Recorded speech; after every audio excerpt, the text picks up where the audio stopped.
Thank you very much, Mary. It was very interesting today. I was really impressed by all the presentations we had until now, and I would like to congratulate Dimitris for talking about the need and let's say the differentiation in Greek about periphelpsy, that is the hospital care, and care from data. In Greek, we have two different words to separate, and it is very important. And I would also mention the note of compassion. Compassion is symbonia. It's a totally Greek word. We are sharing the pain of others. So all of this is very important, and in cancer care today, we really tend to forget about the psychological and the spiritual needs of patients.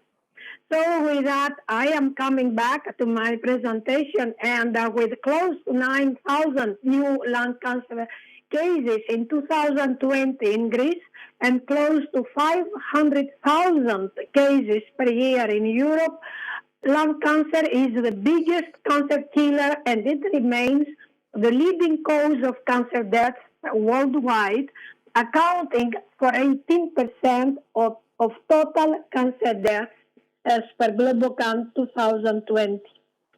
Among the main causes of lung cancer is the use of tobacco products and the exposure to carcinogens. But we are noting more and more lung cancer patients who are not non-smokers and who are younger. This leads us to think that there are also other causes for lung cancer, and also to take care as cancer patient organizations about the cancer stigma. This is very important because lung cancer patients, being smokers or non-smokers, tend to feel upset when a doctor inadvertently or friends and relatives ask, have you been a smoker? And this creates guilt to the patient.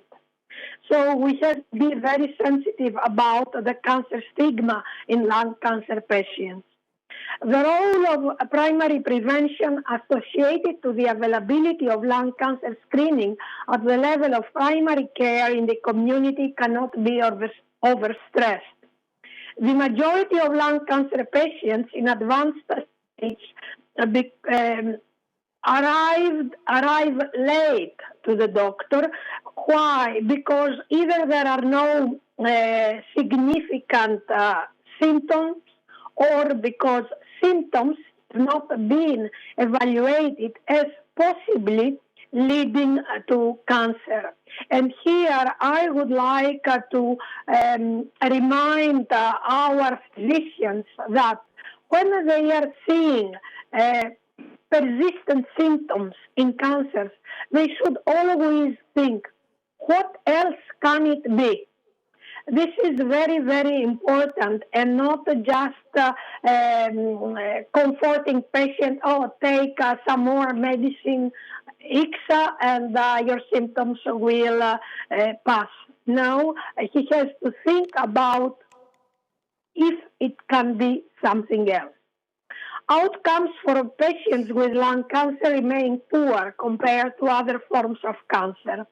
However, recent important advances in surgical techniques, personalized medicine, and radiotherapy for lung cancer, and promising new targeting therapies result in improved outcomes for lung cancer patients. Most notably, improved understanding of the molecular diversity of lung cancer has opened new avenues for lung cancer treatment. As a result, molecular and genomic testing is now becoming an important part of the diagnostic process for lung cancer, as treatment choices are tailored to the genetic makeup of each cancer patient's cancer. Unfortunately, significant inequalities exist in patients' access to genetic and molecular testing, as well as to innovative treatments, both in Greece and across Europe. These inequalities are caused by a number of factors, including differences in oncology guidelines and protocols for diagnosis and treatment, delays in access to medicines, non-approval and reimbursement of newer biomarkers, the high cost of the new targeted treatments, and fragmented health systems. The new targeted treatments are meant to respond to specific characteristics of tumors, necessitating testing with newer biomarkers. We have heard earlier today Professor Anna Batistatou to inform us that only 4 of these newer biomarkers are approved and reimbursed in Greece. In Greece, we live the paradox of the approval and reimbursement of the newer, very expensive treatments, even if with great delays, without approval of the relevant biomarkers that would indicate which cancer patients would benefit most of these treatments. And even if you have some newer biomarkers either approved or paid out of pocket, then the issue of which lab is more trustworthy to go to have your test. Your physician may indicate some, but there is a big problem in Greece with the labs still, because not all labs are accredited for the services they are offered. This leads to out-of-pocket costs for biomarker testing and to significant differences in the time to access to life-saving medicines, as biomarkers are not reimbursed and approval of newer medicines is significantly delayed. Lung cancer patients have to face several barriers in their access to diagnosis and cancer care, besides access to biomarkers and optimum treatments, and this includes, among others, lack of information needed by newly diagnosed, the accurate and prompt diagnosis, access to the most indicated treatment option as per the patient's tumor molecular and genomic profiling, delays to access to radiotherapy, lack of information for clinical trials when cancer patient needs are not met by the existing treatments, lack of measures to support cancer carers. And we have here Mrs. Zoe Gramatoglou, who is a member of our organization, the Hellenic Cancer Federation. She has been also a board member during the last mandate.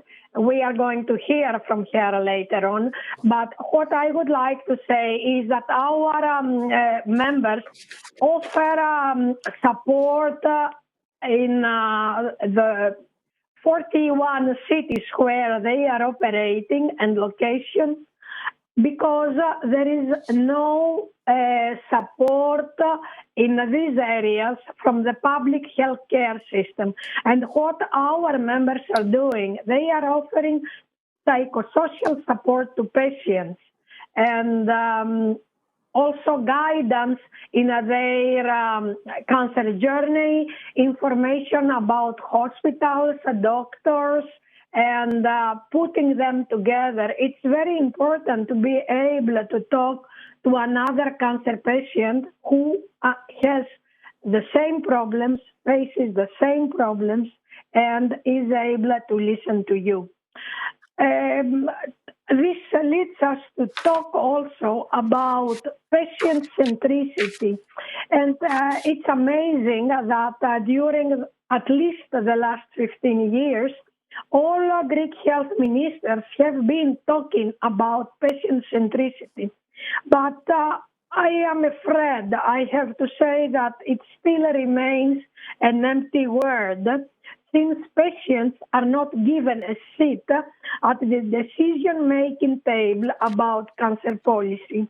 Many of the fragmentation problems of the Greek health system as far as cancer care is concerned arise from the lack of a coherent cancer policy. The Hellenic Cancer Federation, of which I am honored to be the president, has as key objective the prompt preparation of a modern national cancer control plan covering all cancers as well as rare and pediatric cancer, a population-based national cancer registry, and the start and operation of the National Cancer Institute that has been established by law in March 2019. The EU Cancer Plan and the EU Cancer Mission in Horizon Europe for Research and Innovation are a magic moment. They are a unique opportunity for improving cancer policy both at the European and national levels. Having personally actively participated in all EU joint action on cancer and in the preparation of the EU Cancer Plan and of the EU Cancer Mission in the previous years, as Vice President and President of the ECPC, the European Cancer Patient Coalition, I can assure you that the European Commission works diligently towards a patient-centric EU Cancer Plan.